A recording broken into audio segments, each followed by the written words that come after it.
Hey there, it's Cambry. So I know this is not my regular type of video, but today I am filming this video to share my story with mental health and kind of put it out there for the world to hear. And this is extremely hard for me to talk about, but I think that if more people were honest in this world, then a lot less people would feel alone. So I am making this video to share my story and help create awareness about really the effects that mental illnesses can have on our lives. And yeah, so let's get into it. So as long as I could remember, I've struggled with anxiety. I was a very anxious kid. I cried my way through preschool, elementary school. And that's just kind of the way I knew myself as. My parents just accepted that she's an anxious kid. She needs a little bit more, I don't care, than others. But that's just the way I was. I never really thought anything more of it. In middle school, things started to get a little bit tougher, and I really noticed anxiety becoming more of a prominent thing in my life. But it really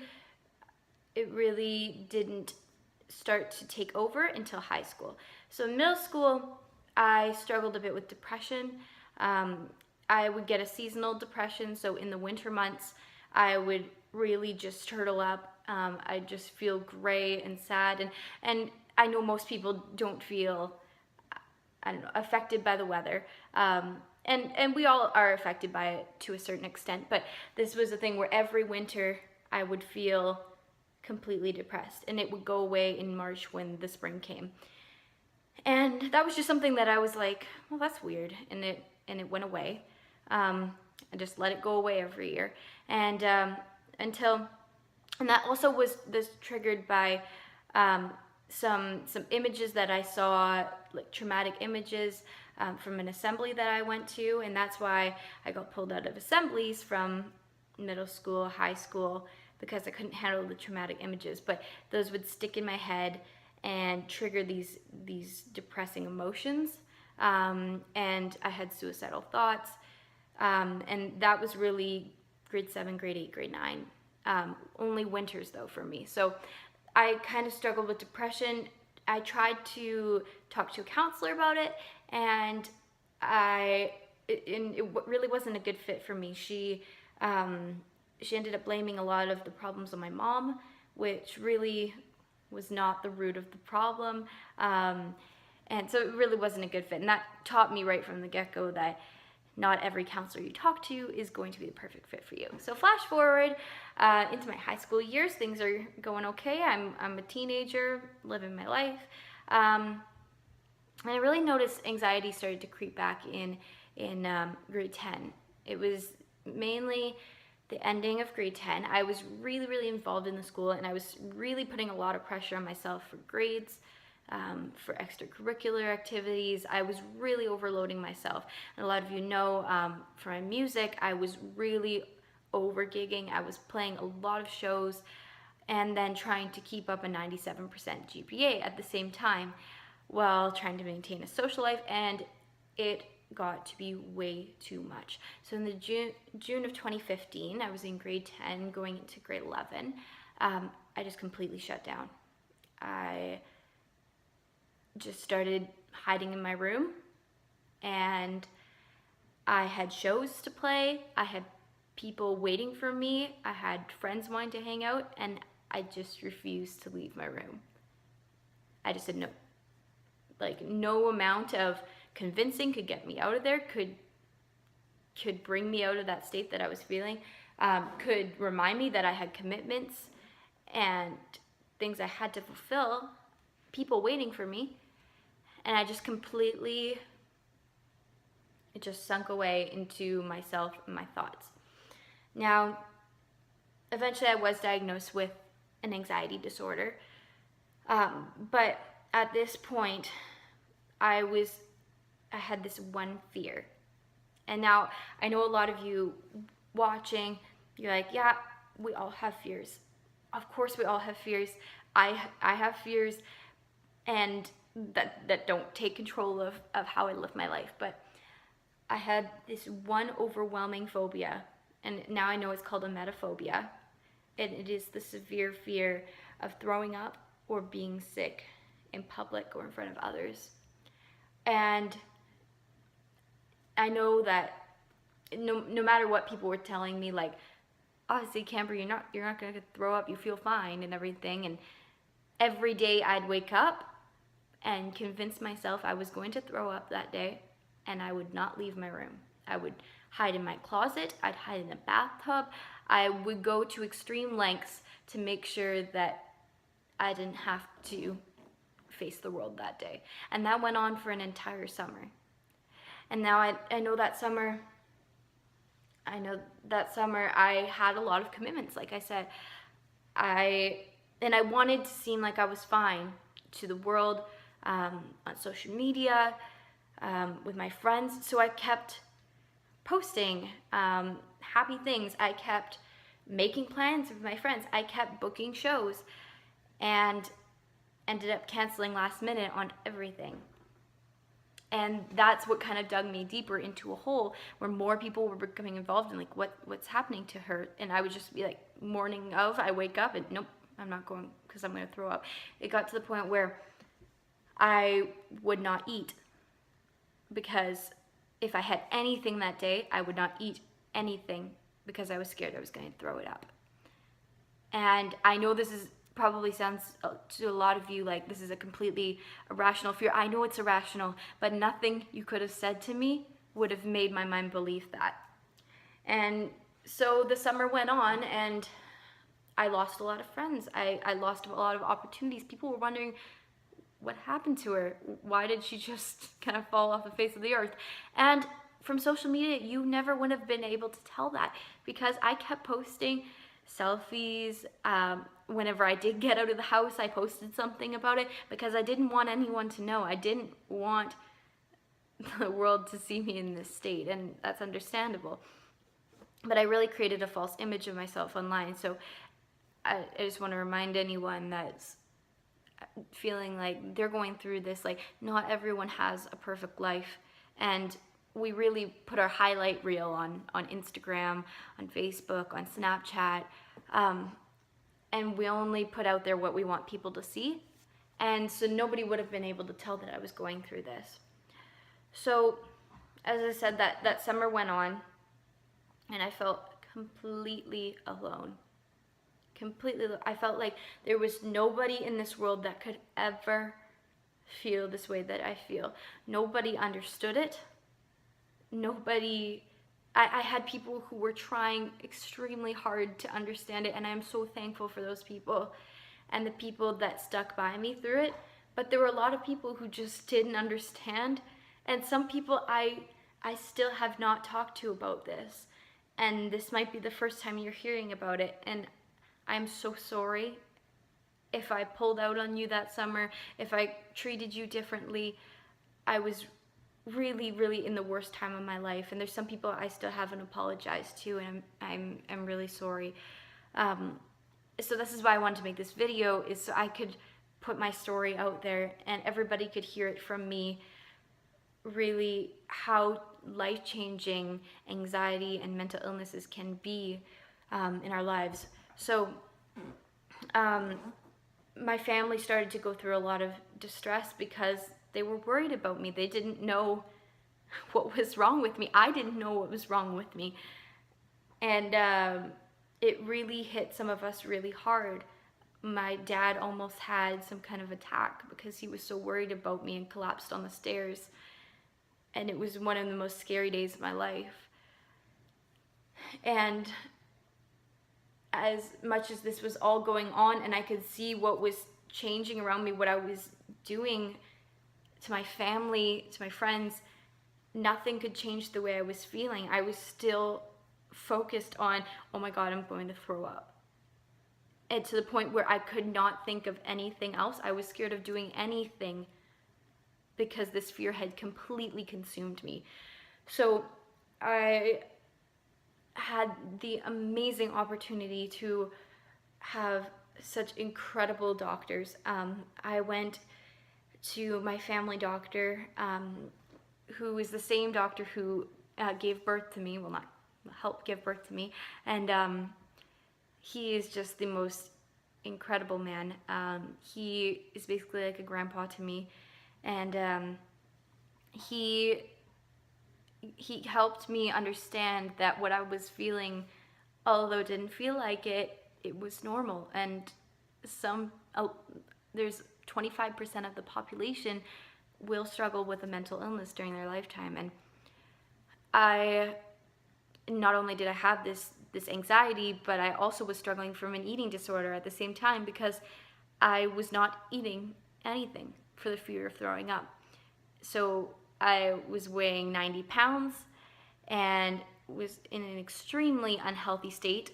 And like I said, on social media, you couldn't tell that because I have slimmer friends. I did not appear the slimmest, but what I want to say is anxiety and eating disorders look different on everyone. And from the outside, you might not be able to tell that that person is really not healthy.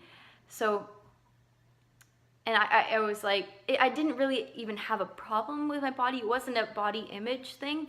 It was just anxiety would not allow me to enjoy food, to even eat food. And now that's why I'm such a foodie, is I finally let myself enjoy food.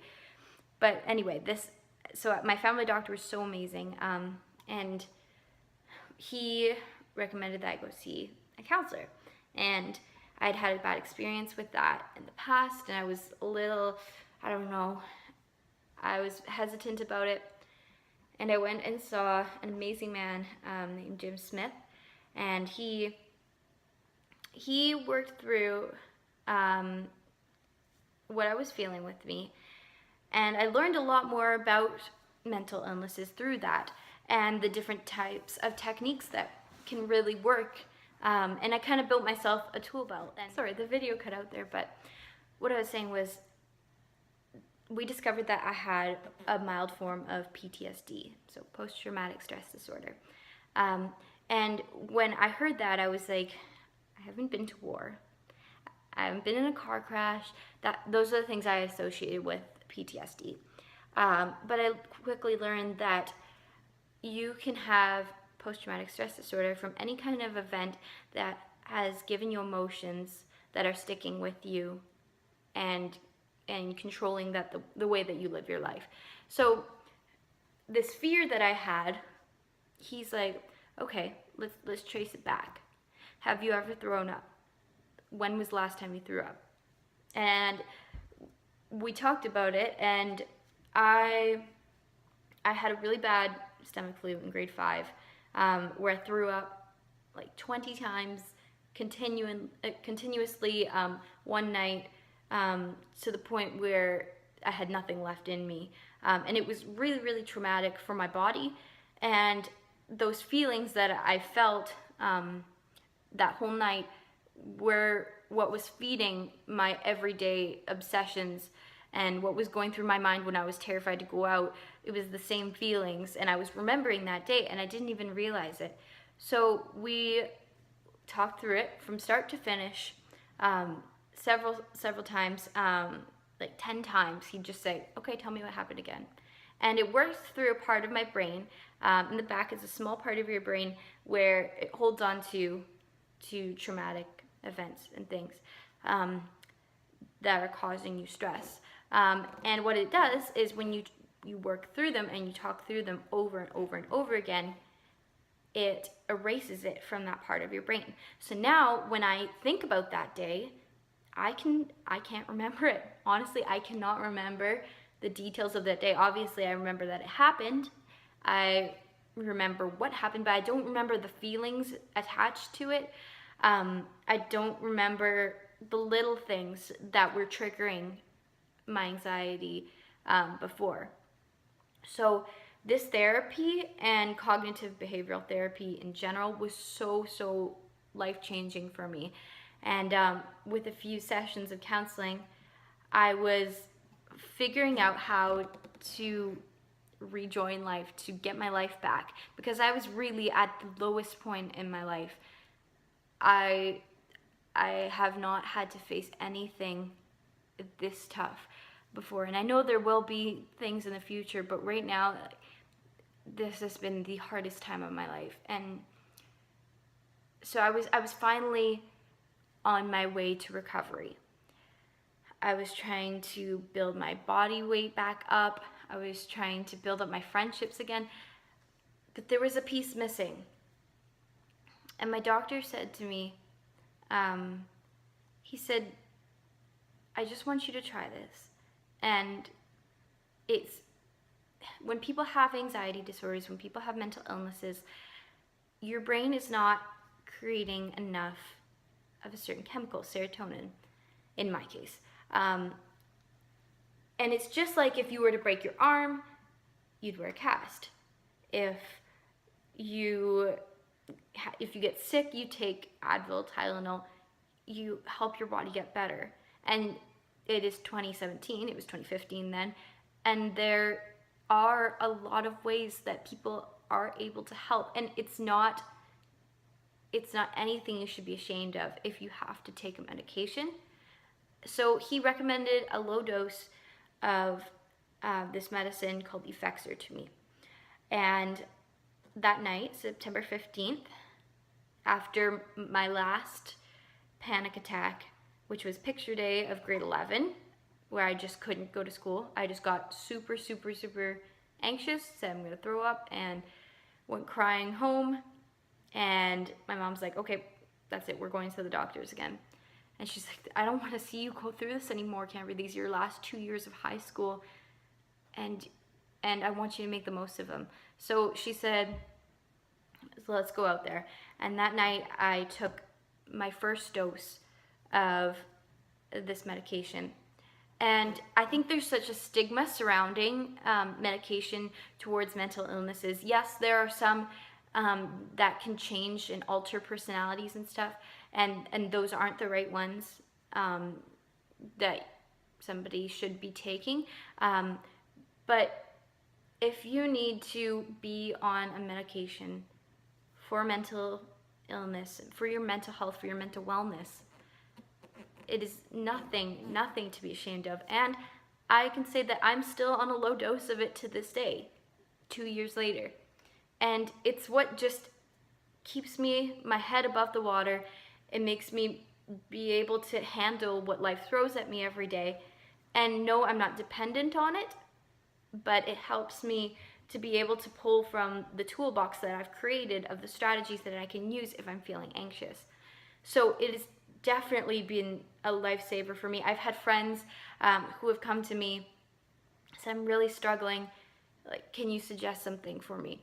And I've suggested this medication before to people, and they're like, thank you for being so honest about what you take and your story and everything. And you know, in life, I feel like I always want to keep it real. I don't ever want anybody to get a false image of me. I know in high school especially, I got very much painted as a golden child, somebody who has it all together, and that very much has affected me. I feel like there's always an expectation there for me to reach, and yes, I do set very high expectations for myself, but I've learned that my mental health is extremely important and is more important than grades, than basically anything at school. In my social life, my mental health comes first. And after that day, which was September 15th, 2 years ago, I was on the road to recovery. I hit the ground running that year, and that was, well, these last 2 years of high school have been the best 2 years of my life. And I learned to ask for help. I learned when I'm feeling anxious, I have amazing friends. I can just say, can I just squeeze your hand for a second? Or can we just step out of the room for a second? They'll breathe with me. I've told them what to do. They know, they love me through it. All I need is a hug. And sometimes when you have friends that are going through this, and there are so many people out there, like I said, 1/4 of the population will go through a mental illness in their lifetime. it's so important to just reach out a hand, to give a hug, to just completely understand. Don't try to convince them that what they're thinking is wrong or that it's silly, because we know, like, obviously I was not going to throw up every day that I said I was going to, but I couldn't help the way that my body was feeling, that my mind was working. And from there, I was on the road to recovery, and now I can say proudly that I'm 2 years anxiety free. And I don't want to say that I'm completely don't have anxiety, because of course I do. Every day there's something that triggers me, but it has not consumed my life for 2 years. There's 2 years where I've not let anxiety win, and I think that's so important. My mom's like, do you want a party? Do you want us to throw you a party? And yes, that would be fun. I love cake.